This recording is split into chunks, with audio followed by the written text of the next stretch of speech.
여러분, 예수님께서 태어난 그 출생 연도, 태어난 그 연도가 언제일까요? 1년이라고 생각하죠. 그렇죠? 왜냐하면 before Christ, BC, 그리고 AD, 아노 도미니, 주후에라고 말하고 있으니까 그렇게 생각하는데, 사실 역사학자들과 그리고 신학자들은 그 출생 연도를 BC 6년 전으로 봅니다. 그리고 오늘 우리가 함께 읽었던 이 본문에서 동방 박사가 이제 예수님, 아기 예수님께 방문하잖아요. 그 시기를 예수님이 태어난 시점으로부터 1, 2년 후로 계산하니까, 한마디로 말하면 여러분들은 이제 보게 될 이 그림은 어떤 의미에서 사실이 아니야. 뭐냐면 말구유에 계신 예수님께 여러 사람이 저렇게 절하는 거, 그 동방 박사들이 와서 저렇게 절하는 장면의 그림은 어떤 의미에서 정확하지 않다라고 이해하는 게 좋을 것 같아요. 여러분, 또한 대부분의 이렇게 성경학자들이 있잖아요. 이제 동방에서 온 사람들이라고 말하고 있거든요. 이 동방에서 온 이 사람들을 페르시아 지역에서 온 천문가 집단의 사람들이었다라고 이렇게 생각을 합니다. 그런 거 있잖아요. 곧 별을 연구하면서 왕이 출현하는 거, 태어나는 거, 또 한편에 정치 세력이 교체되는 거, 그런 거대한 전환을 먼저 읽어내는 지식 집단이었다라고 이렇게 보는 것이죠. 그러니까 오늘날로 우리가 이해한다면 빅데이터로 시대를 읽는 전문가들, 그런 전문가 집단이라고 여러분이 이 사람들을 이해하면 되겠습니다. 근데 어느 날 그들의 눈에 유대인의 왕이 태어났음을 가리키는 별이 반짝이는 거예요. 반짝이자 그들은 유대인의 왕이 어디에 태어난다고 생각했을까요? 어디죠? 당연히 예루살렘, 유대의 수도인 예루살렘에서 태어났을 거야 라고 이렇게 생각하고, 그들은 예루살렘에 도착해서 이제 사람들에게 급하게 예수님을 찾게 되죠. 유대인의 왕으로 나신 이가 어디에 계십니까? 우리는 그분에게 경배하기 위해서 왔습니다 라고 이렇게 말을 합니다. 그러자 이제 그 헤롯 왕과 그 다음에 예루살렘이, 성경 뭐라냐면 소동했다, 따라하겠습니다. 소동. 난리가 났다라는 이 말을 하고 있습니다. 근데 이제부터 저는 여러분과 함께 두 나라와 그리고 두 왕의 이야기를 여러분들에게 들려드릴 텐데요, 되게 대조가 될 거예요. 먼저는 이 세상 나라와 왕 백성들이 걸어가는 그 길에 대해서 이게 함께 살펴볼 것입니다. 또 다른 왕 뭐냐면 하나님 나라의 왕과 그 백성들이 걸어가는 길, 그 두 가지 길을 함께 살펴볼 거예요. 근데 이 세상 나라의 그 왕은 누구냐면 헤롯 왕입니다. 그리고 유대에 있는 사람들이 그를 따르는 백성들이에요. 그리고 그들이 가리키는 그 나라의 끝은 뭐냐면 결국 자신을 지키기 위해서 다른 사람을 죽이는 그런 삶을 살아가게 되죠. 이제 그 내용을 함께 보게 될 것이고요. 또 한편에 하나님 나라의 왕은 누구죠? 바로 예수 그리스도이시죠. 근데 그 예수 그리스도, 그분은 무력한 아기 예수로 이 땅에 오셔서 그분의 힘을 죽이는 데 사용하는 게 아니라 사람을 살리는 데 사용하시는 분이란 걸 우리가 볼 수가 있습니다. 이제 먼저 세상의 나라와 그 세상 나라의 왕과 그를 따르는 사람들에 대해서 이제 한번 보도록 하겠습니다. 여러분, 지금 헤롯 왕이 살아 있어요. 그런데 새로운 왕이 태어났다는 이 소식은, 그건 좋은 소식이 아니라, 기쁨이 아니라 되게 두렵고 불안한 소식이 되었어요. 그래서 헤롯 왕은 있잖아요, 어떤 왕이었냐면 애초에 그의 민족 출신이 어디냐면 유대인이 아니에요. 그는 원래 이스라엘 백성과 오랫동안 굉장히 사이가 나빴던 에돔 족속의 그런 사람이었다고 성경은 말하고 있습니다. 그럼에도 이 사람이 어떤 사람이냐면 눈치를 잘 보고 로마 제국의 비위를 잘 맞춰서 유대인의 왕으로 임명받은 사람이에요. 인정받은 사람인 것이죠. 그러니 유대인의 왕으로 나신 이가 어디 있습니까? 라고 하는 이 말을 듣는 순간에 그에게는 그 소식이 기쁜 소식이 아니라 너무 두려운 소식인 거지. 왜냐하면 자신의 권력을 잃을 수 있는 상황이니까. 그럼 그 권력을 지키려면 이 상황을 어떻게든 뭔가 바꿔가야 되는 그런 상황이 되었습니다. 그런데 헤롯 왕은 성경을 우선 그래서 어떻게 하냐면, 헤롯 왕은 성경을 많이 공부한 그런 성경 박사들, 즉 신학자들을 부르고요, 그리고 유대의 지도자들 막 불러가지고 이제 물어봅니다. 메시아가 어디에서 나겠느냐라고 이렇게 물어보는 장면이 이어져요. 생각해봐요. 지금 왜 예수님이 태어나는 장소를 왜 궁금해하죠? 지금 헤롯이 묻고 있죠? 왜 그럴까요? 죽여야 되니까. 너무 대답을 잘하네, 그렇죠? 그러니까 죽여야 되니까. 여러분, 만약에 여러분이 유대인의 그 신학자들이고 그리고 여러분이 지도자라면 헤롯 왕의 의도를 모를까요? 헤롯 왕이 지금 메시아가 어디서 태어나? 라고 하는 그 질문의 의대를 못 읽을까요? 지금 우리 아이들도 읽는데? 당연하죠. 충분히 알았을 거예요. 이게 메시아를 죽이려고 하는 질문이란 걸 알고 있었을 것입니다. 그들이 만약에 그들 모두가 메시아를 간절히 기다려왔던 그런 사람들이라면 헤롯 왕에게 아마도 태어날 곳을 안 알려줬을 것 같아요. 그렇죠? 괜히 이렇게 전 잘 모르겠는데요? 저는 모르겠어요. 라고 이렇게 대답하지 대답을 안 해줄 것 같아요. 그런데 유대인 지도자들 어떻게 하는 줄 아세요? 베들레헴이에요. 그러면서 성경의 미가서 말씀을 암송하면서 성경이 그렇게 써져 있다고 그렇게 말을 해줍니다. 잘 봐요. 지금 유대인의 이 지도자들은 있잖아. 시우야, 유대인의 이 지도자들은 있잖아. 성경 말씀을 암송할 정도로 성경을 굉장히 잘하는 사람들인 거예요. 그렇죠? 굉장히 잘하는 사람이에요. 그런데 그 사람들이 예수님의 편이 아니라 헤롯 왕 편에 섭니다. 왜요? 메시아보다 헤롯 왕이 지금 주고 있는 그것이 너무 좋으니까. 즉 헤롯 왕과 유대 지도자들 모두가 이 세상의 권력과 돈과 안락함과 그들이 지금 가지고 있는 그 영향력이 너무 좋으니까 마치 우리 모두가 여러분 모두 너무 인생 잘 나가면 천국 빨리 안 왔으면 좋겠잖아요. 그렇죠? 예수님 빨리 안 왔으면 좋겠어. 지금 내가 지금 승진하고 있고 이제 막 새로운 아파트 들어갔고 너무 행복해. 그러니까 제발 그냥 빨리 오지 않았으면 좋겠어. 결혼도 해야 되겠고 여기 친구들 청년들은 그렇죠? 뭐 할 게 많아. 그러니까 예수님 늦게 오길. 마치 그런 것처럼 그들이 지금 누리고 있는 게 너무 많아요. 그렇기 때문에 그들은 지금 헤롯의 편에 서서 예수님을 죽이기로 한 것이죠. 여러분, 이것이 세상 나라가 걷는 길이에요. 세상의 왕이 걷고 있는 길이라는 걸 주목할 필요가 있습니다. 여러분, 그 특징 되게 단순해요. 뭐냐면 권력, 곧 힘에 매달리고 안전을 가장 중요하게 생각하고 편안한 걸 가장 중요하게 생각해. 그리고 평안한 삶이 가장 중요하다고 생각하는 것이죠. 그렇기 때문에 내 인생이 편안하고 그냥 내가 행복한 게 가장 중요하기 때문에 그런 내 삶에 변화와 도전을 주는 건 나쁜 것이지. 그건 나쁜 거야. 심지어 메시아가 오더라도 지금 내 삶의 이 안락함을 깨는 게 싫어. 그런 것이죠. 그런 의미에서 그 메시아가 왔다는 게 굉장히 위험한 것이 되는 거예요. 그 결과 헤롯 왕은 어떤 삶을 살았을까요? 즉 자신을 지키는 것이 가장 우선인 사람, 자신의 힘을 계속 끌어모으고 강한 사람이 되는 것이 가장 중요한 사람의 인생은 어떻게 되었을까라고 질문을 한다면 헤롯 왕은 있잖아요.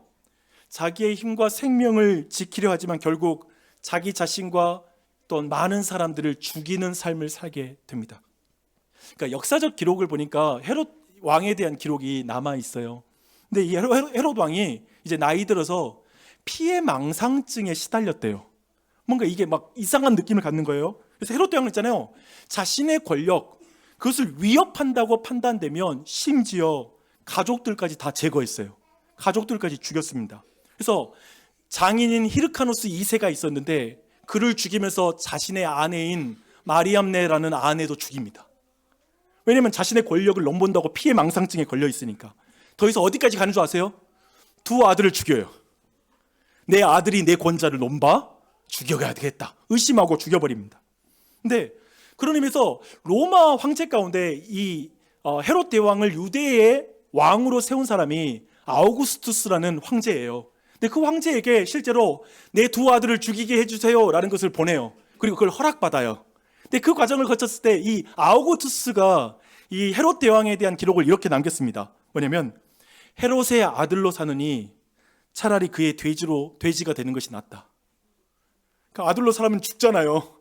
돼지가 되는 게 낫다 이렇게 말했어요. 또 이런 말도 했어요. 헤롯의 집보다 위험한 것은 로마에 없다.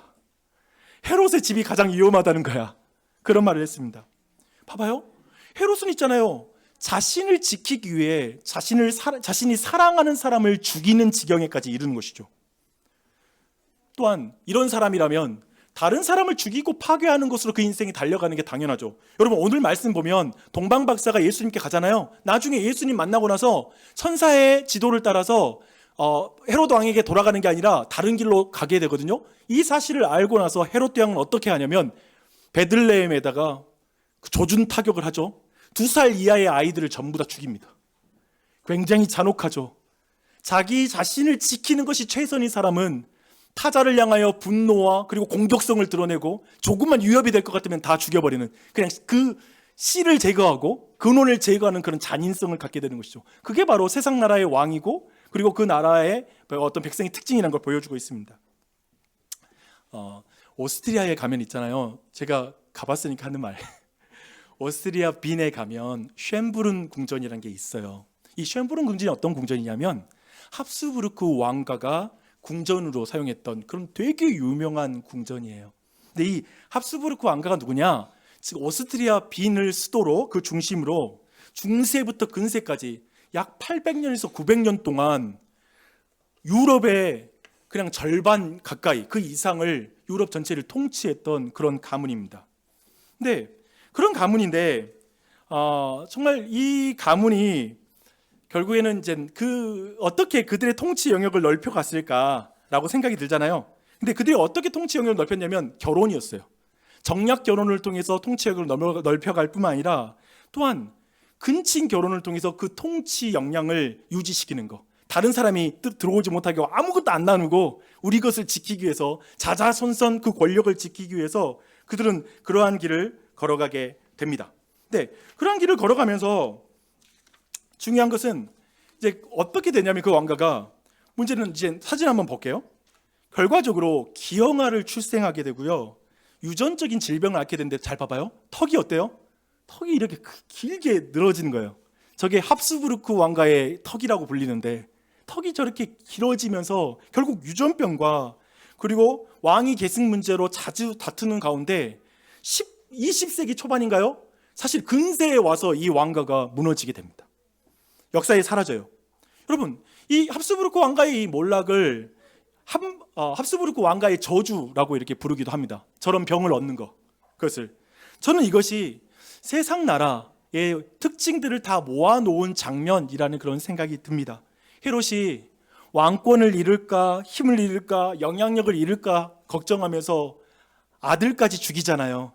그런 거라면 합스부르크 왕가도 그 왕권을 지키려고 자자손손 잘 살아보려고 근친 결혼을 한 그 결과 사실상 자기의 자손들을 괴롭힌 결과 그들을 병들게 하고 결국 죽게 만드는 그 일 가운데 망가뜨리는 그 결과를 가져온 것이죠. 그러니까 자기를 지키려고 하는 그 길, 이 세상 왕이 걸어가는 그 길, 자신의 힘을 지키려고 하는 그 길을 걸어갈 때 결국 자기 자신도 죽이고 다른 사람들까지 죽이는 그 결과를 가져왔다라고 이렇게 말할 수가 있을 것입니다. 이게 첫 번째 우리가 보고 싶은 내용이에요. 그런데 여러분, 두 번째인데요. 크리스마스는 완전히 다른 왕을 우리에게 소개하고 있습니다. 그리고 다른 백성들의 이야기를 우리에게 알려주고 있어요. 여러분, 세상 나라의 왕이 아니라 하나님 나라의 왕이 세상에 오셨습니다. 아멘. 하나님 나라의 진정한 왕은 큰 도시인 예루살렘에 임하는 것이 아니라 작은 마을인 베들레헴 가운데 오시죠. 또한 정치 권력들이 모여있는 궁궐 가운데 예수님이 오신 것이 아니라 아무런 사람들도 거들떠보지 않는 마국간 가운데 정말 동물의 그 우리 가운데 태어나신 것을 보게 됩니다. 특권을 가진 어떤 돈이 많은 부자 가문이 아니라 예수님께서는 가난한 요셉과 마리아의 집에 돈이 없어서 제대로 여관방도 제대로 못 구할 수 있는 그런 형편이었어요. 돈만 많으면 구했겠지, 솔직히 말하면. 저는 그랬을 거라고 생각해요. 근데 그것도 안 되는 사람들이에요. 세상 나라의 왕은 위에서 내려다보면서 군림하지만 하나님 나라의 왕은 아래로 내려오사 우리 가운데 거하시는 것이죠. 그분이 예수 그리스도입니다. 세상 나라의 왕은 자기 자리를 지키기 위해서 다른 사람의 생명을 희생시키지만 하나님 나라의 왕은 우리의 생명을 구원하시기 위해서 자기의 독생자 아들 예수 그리스도의 생명을 내어주시는 분이시죠. 헤롯은 두려움 때문에 움켜쥐지만 하나님께서는 사랑하기 때문에 나눠주시는 분이시죠. 헤롯은 자기를 위하여 아들의 생명까지 죽이지만 하나님 아버지는 우리를 구원하시기 위해서 독생자 예수 그리스도를 내어주시죠. 세상 나라는 살아남기 위해, 자기가 살아남기 위해 다른 사람을 누르고 다른 사람을 죽이는 그 길을 걸어가고 있지만 하나님 나라의 왕은 사랑하는 사람을 살리는 그 길을 걸어가십니다. 아멘. 이게 여러분이 믿는 예수님입니다. 이분이 성경이 말하는 하나님이십니다. 이처럼 크리스마스는 있잖아요. 세상 나라의 왕 헤롯과 하나님 나라의 진정한 왕이신 예수의 통치 방식이 얼마나 근본적으로 다른지를 우리에게 지금 마태는 말하고 있습니다. 여러분, 그리고 이 왕에게 특별히 달려온 사람이 오늘 말씀에 있어요. 이 어린 이 아기 예수님께 달려온 사람이 있어요. 바로 동방박사들입니다. 그들은 별 하나의 희미한 안내만으로 수천 킬로미터를 지금 걸어온 사람들이에요. 그 길을 걸어온 사람이에요? 생각해 봤습니다. 제가 볼 때 그 동방박사들 대부분 가정이 있었을 것 같아요.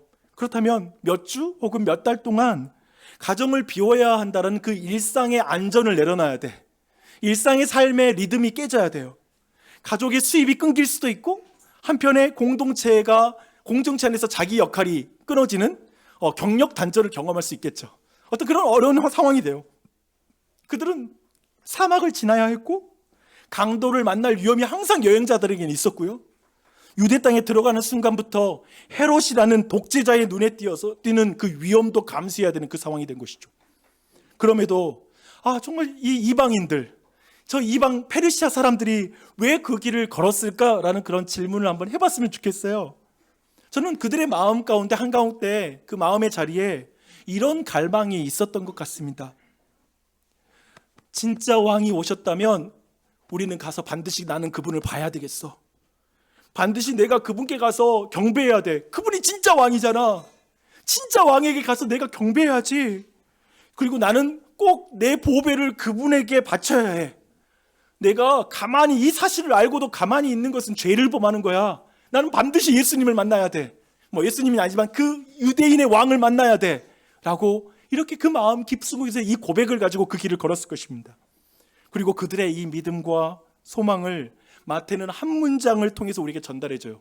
뭐냐면 그들이 악이 있는 곳에 머문 그 별을 보고 성경 뭐라고 말하면 심히 크게 기뻐했다 라고 이렇게 말씀하고 있습니다. 심히는 뭐냐면 마음이 터질 듯한 감정이 폭발했고요. 또한 크게는 뭐냐면 몸을 막 이렇게 흔들 정도로 압도적인 흥분을 느끼게 된 거예요. 너무 좋아. 예수님 저기 지금 유대인의 왕이 저기 있네. 이제 다 왔네.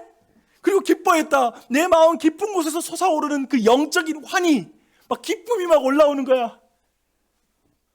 심히 크게 기뻐했습니다. 그들은 이제 온 우주의 왕 아기 예수님을 만났을 때 이제 명예도 체면도 아무것도 안 보여요. 다 내려놓고 예수님 앞에 가서 바짝 엎드립니다. 엎드려요. 그들의 예배는 조용한 인사가 아니라 자신을 바닥까지 낮추는 헌신이죠. 그 자세를 예수님 앞에 바짝 엎드렸다고 성경은 말하고 있습니다. 또 한편에 그들은 이제까지 준비했던 자신들의 보물을 주님께 내놓죠. 황금과 유향과 모략이라는 이 세 가지의 선물을 예수님 앞에 딱 내어드립니다. 이것은 어떤 비싼 소유를 포기하고 가치를 포기했다는 의미를 넘어서 이제 당신은 내 삶의 이유가 바뀌었습니다. 당신만이 나의 왕입니다. 나는 당신을 경배합니다. 그 앞에 예배자가 된 것이죠. 이 믿음의 고백을 드리게 되는 것이죠. 그런데 바로 이곳에서 마태복음 있잖아요. 마태복음 저자는 저는 개인적으로 날카롭게 지금 모든 걸 대조하고 있다는 생각이 들었어요. 한번 이제까지 이야기 들었던 거 한번 생각해 봐요. 예루살렘의 종교 지도자들은 어떻게 반응했죠? 그들은 메시아가 어디에서 태어나는지 그 장소까지 너무 잘 알아. 너무 정확히 알고 있어요. 그들은 미가서 5장 2절의 말씀을 아무렇지 않게 암송 다 해. 메시아가 베들레헴에서 태어난다고. 그러나 한 걸음도 움직이지 않아요. 직선거리로 베들레헴까지 예루살렘 거리가 뭐냐면 9km밖에 안 되거든요. 9km밖에 안 되는데 그 길을 안 가. 성경은 예루살렘에서 누구도 그 자리에 온 적이 없다고 그래요. 예수님께 나온 사람이 없어요. 기록하고 있지 않아요. 그러나 저 성경을 잘 모르는 동방박사들, 별을 연구하는 사람들, 그 동방박사들은 하나님이 보여주시는 별빛 하나에 의지해서 자신의 존재를 걸어버리잖아요. 자신의 삶을 걸고 정말 수천 킬로미터의 거리를 걸어오는 거예요. 그럼 여러분 보세요. 성경의 종교 지도자들은 성경의 진리를 듣고도 한 번도 하나님께 향하지 않는 거예요. 그러니까 그들에게는 9km가 어떤 의미에서 마음의 거리로는 수천 킬로미터의 거리인 거죠. 근데 저 동방박사들에게는 수천 킬로미터의 거리가 그들의 마음에는 마음의 거리가 너무 가까운 거야. 내가 가야 돼라고 생각하니까 그 길을 감싸고 걸어오는 거야. 그렇게 됐다고 말합니다. 동방박사들은 그런 의미에서 불확실성을 감수하고 모험을 했지만 종교 지도자들은 종교적 확실성 뒤에 숨어 편안하고 쉬운 길만을 걸어가고 있는 것이죠. 어때요? 동방 박사들은 진정한 왕을 찾으러 헤롯 왕의 말을 거역하는 위험 속에서 자기의 고국으로 돌아가죠. 그러니까 헤롯에게 발갔다면 죽지. 그렇지만 하나님 말씀, 예수님의 생명을 지키려고 그들은 도망치죠. 그들은 하나님의 말씀에 순종하는 사람이죠. 근데 종교 지도자들은 헤롯 왕이 주는 그 안정감 속에서 머물기 위해서 베들레헴에서 메시아가 태어나요 라고 말하는 사람들이죠. 저는 이 대목에서 마태가 의도적으로 우리 모두에게 조용히 이렇게 묻는 것 같습니다. 한번 이 질문을 여러분 들어보십시오. 너는 누구의 길을 걷고 있느냐? 동방 박사의 길이냐? 아니면 예루살렘 종교 지도자들이 걷는 길이냐? 저는 이 질문 앞에 제 내면을 다시 한번 돌아보게 되더라고요. 혹시 나는 동방 박사가 아니라 종교 지도자들의 모습과 더 닮아 있는 것은 아닌가? 목사니까 제법 성경을 많이 알아요. 성경 보면 뭐 이해 안 되는 거 별로 많이 없어요. 근데 주일마다 또 예배당에 저는 안 나올 수가 없네요. 어떻게든 예배당에 늘 나왔어요. 그 이후로 나는 예수님과 충분히 가깝다고 저는 생각하는 것 같아요. 내가 예수님과 진짜 가까운 사람이야. 그러나 실제 내 마음은 세상이 말하는 안정과 편안함을 움켜쥐기 위해서 조금도 하나님의 말씀에 순종해서 위험을 감수하지 않으려고 하는 그런 마음도 있는 것 같아요. 세상의 왕의 눈밖에 나는 것, 직장 상사 눈밖에 나는 것이 그냥 하나님 눈밖에 나는 것보다 더 괜찮아, 편해요. 세상이 말하는 방식에서 벗어나는 게 너무 싫은 거야. 성경대로 살라는 게 너무 귀찮고 세상이 주는 평안 때문에 흔들리는 것, 이 모든 것에 두려워 벌벌 떨면서 실은 예수님을 향한 결단은 한 걸음도 하지 못하는 내 모습, 매 주일마다 예배당에 나오지만 내 마음에서 하나님과의 거리는 너무나 멀다고 느껴지는 것이죠. 그래서 마태는 있잖아요, 오늘 이야기를 통해서 우리 모두에게 질문하고 있는 것 같아요. 너의 마음은 지금 어디를 향하고 있느냐? 베들레헴에 내려가는 그 길에 서 있느냐? 아니면 예루살렘에서 그저 이 세상의 안락과 안전만을 붙들고 거기에 눌러앉고 싶은 심정으로 있느냐? 너는 별빛 하나면 충분히 움직일 준비가 되었느냐? 아니면 성경에 대한 수많은 지식조차 다 가지고 있지만 도무지 순종하고 움직이지 못하는 사람으로 있느냐? 제가 보니까 교회 다니는 사람 많이 그러더라고요.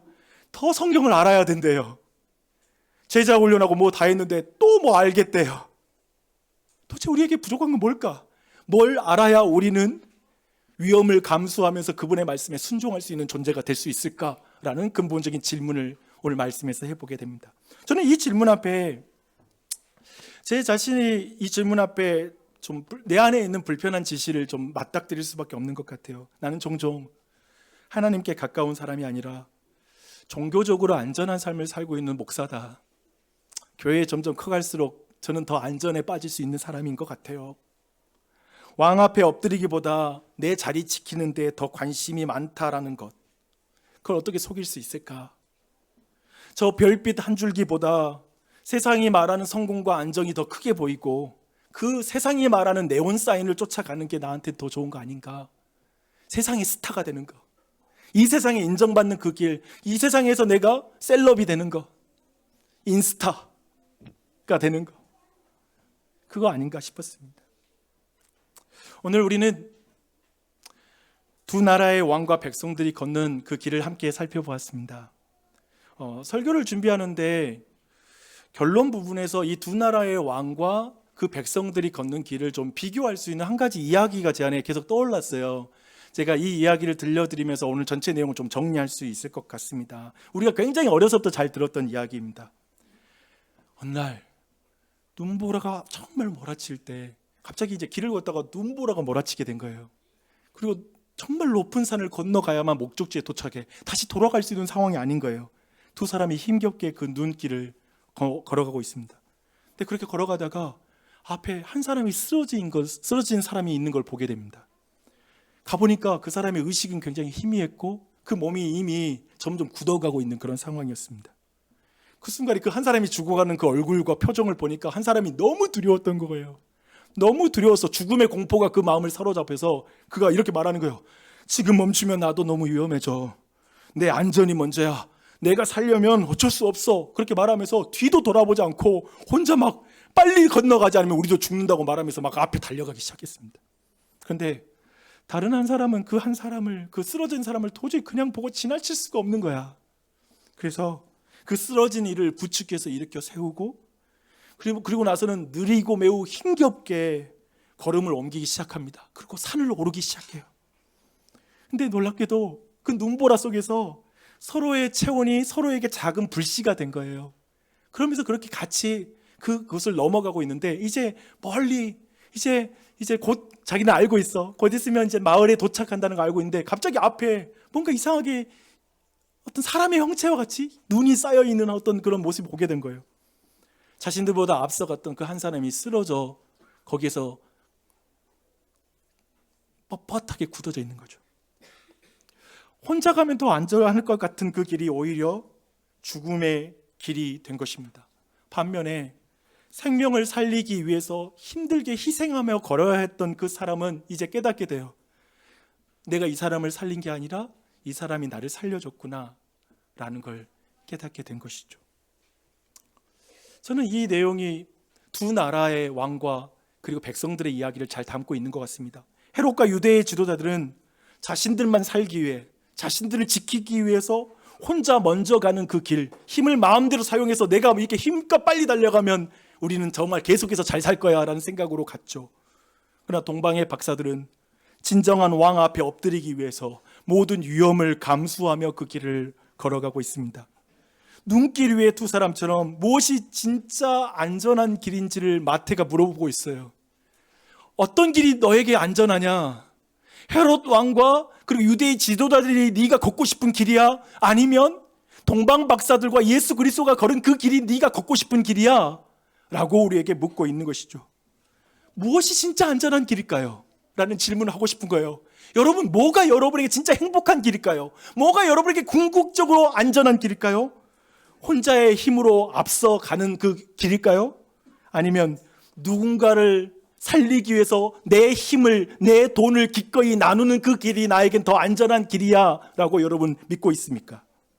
하나님 나라의 길은 늘 이 두 번째 길입니다. 생명을 살리는 길, 그리고 바로 그 길이 결국 우리를 살리는 길이라는 것. 그 길이 우리를 살리는 길이라는 것.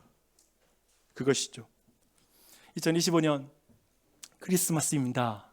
해피 크리스마스, 메리 크리스마스. 여러분이 하나님의 은혜가 넘치는 크리스마스가 되었으면 좋겠습니다. 근데 제가 두 가지 생명의 길을, 우리 교회적으로 하고 있는 길을, 두 가지 길을 여러분에게 제안하고 싶고 여러분이 이 길을 같이 걸어줬으면 좋겠습니다.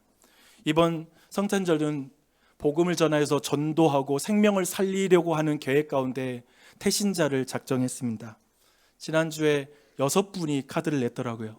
오늘은 좀 더 많이 해서 9분이 냈으면 좋겠습니다.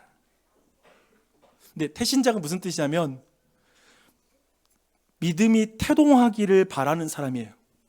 즉 이 세상에는 영적으로 심장이 멈춘 사람이 있거든요. 여러분 아세요? 너무나 사랑하면 사랑하는 사람의 심장이 멈추면 막 심장을 부여잡고 치면서 다시 뛰어야 돼, 다시 뛰어야 돼라고 생각할 것입니다. 그러니까 우리 주변에는 그렇게 영적으로 죽은 사람이 있기 때문에 이 심장이 다시 뛰었으면 좋겠어요. 나 저 사람의 심장이 다시 뛰었으면 좋겠어요 라고 말하는 게 태신자입니다. 우리는 이렇게 태신자를 왜 작정할까요? 정말 그렇게 작정만 하면 그들이 올까요? 그들이 오면 완전히 변화될까요? 아니요, 우리는 그걸 알 수가 없죠. 그러나 우리 모두는 오늘 동방 박사들의 이야기는 우리가 믿습니다. 그 이야기는 뭔가요? 하나님께서 부르시는 사람은 별을 따라서도 예수님 앞에 온다. 말씀을 따라 주님께 오고 사랑을 따라 예수님께 나아온다라는 사실입니다. 아멘. 그러므로 우리는 누군가의 별이 되었으면 좋겠습니다. 별이 되어 주십시오. 우리의 환대, 우리의 초청, 그리고 우리의 작은 빛 하나가 누군가를 예수님께로 인도하는 그 전도라는 위험한 행위를 여러분 해주십시오. 많은 사람을 옳은 대로 돌아오게 하는 자는 별과 같이 빛나리라. 아멘. 주님의 말씀을 기억하십시오. 그러기 위해 위험을 감수하는 동방 박사가 되셨으면 좋겠습니다. 이 말씀 듣고 흘리는 게 아니라 이스라엘 지도자들처럼 말씀 다 알아. 근데 한 발짝도 움직일 마음이 지금도 없어. 어때요? 솔직히 톡 뭐 하고 이야기해봐요. 순종할 마음이 있어? 한 발짝도 안 움직일 수 있잖아요. 우린 결정할 수 있어요, 여러분이. 근데 움직여 봅시다. 순종해 봅시다. 동방 박사의 그 걸음을 나도 떼 봅시다. 그래서 크리스마스의 기쁨에 참여하는 여러분이 되시길 축원합니다. 또한 올해 성탄에 우리 교회에겐 정말 어려운 지체들에게 새 가정을 위해서 삼색 헌상을 드리려고 합니다. 성탄절 때마다 제가 삼색 헌상이라고 부르니까 이게 무슨 말인지 모르셨죠? 원래 삼색 헌상의 의미가 뭐냐면 동방 박사의 세 가지 선물을 의미하는 이름이었어요. 세 가지 색깔의. 또 올해는 세 분들에게 우리가 이게 헌상을 합니다. 그 가정에 드린 우리의 나눔이 예수님께 드리는 예물이 될 줄 믿습니다. 금과 유황과 몰약을 드린 동방 박사들처럼 우리도 각자 어려운 삶의 형편일 수 있어요. 나누는 게 우리에게 마이너스처럼 보일지 모르지만 기꺼이 예수님께 헌상을 드리면서 나아가는 기회가 됐으면 좋겠습니다. 오늘 저녁에 부부끼리 이야기하세요. 이번에 우리 얼마 정도 드릴까? 계획하세요. 그래야 되는 거예요. 같이 기도하면서 결정하는 거예요. 은혜로 결정하는 거예요. 먼저 계산기를 두드리며 먼저 생각하는 게 아니라 우리 같이 기도해보자. 주님 주시는 마음대로 움직이자. 그렇게 가십시오. 이것이 하나님 나라 백성이 걷는 복된 길인 줄 믿습니다. 받는 자보다 주는 자가 복되도다. 귀 있는 자는 들을지어다. 주 안에 사랑하는 나주신 장로교 여러분, 우리는 나에게 편한 사람들끼리만 함께하는 합스부르크 왕가의 저주 패턴을 따르는 교회가 아닙니다. 저 이방인 동방 박사가 들어오게 하는 하나님 나라의 왕의 축복의 패턴을 따르는 교회인 줄 믿습니다. 나주혁신 장로교는 그런 교회가 될 것입니다. 지난 수요일 날 중부권 아동보호 전문기관 아까 방문해서 서운의, 동혁이네, 지은이, 재영이네 이게 가명이거든요. 이 아이들에 대한 사례를 여러 담당자들 통해서 소개를 받았습니다. 저 한 명 갔는데 한 6, 7분 모이셔가지고 이 내용을 제게 소개해 줬어요. 다들 제가 그 자리에 찾아와 주는 걸 되게 고맙게 여겨주더라고요. 근데 그분들 중에 예수님 안 믿는 사람도 있었어요. 제가 이 말씀을 드렸어요. 교회의 대표로. 저희 교회에 이렇게 꼭 도움이 필요한 분들 소개해 주셔서 저희가 오히려 감사합니다.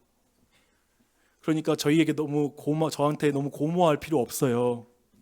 교회는 어려운 분들에게 나눠야 그 교회가 더 건강해집니다.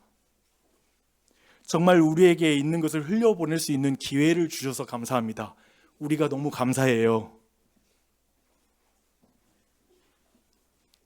받은 은혜 때문에 더 과감하게 나누는 교회.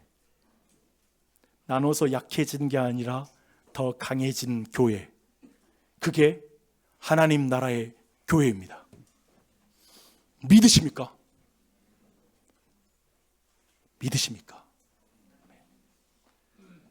그게 우리 나주혁신 장로교회입니다. 기도합시다.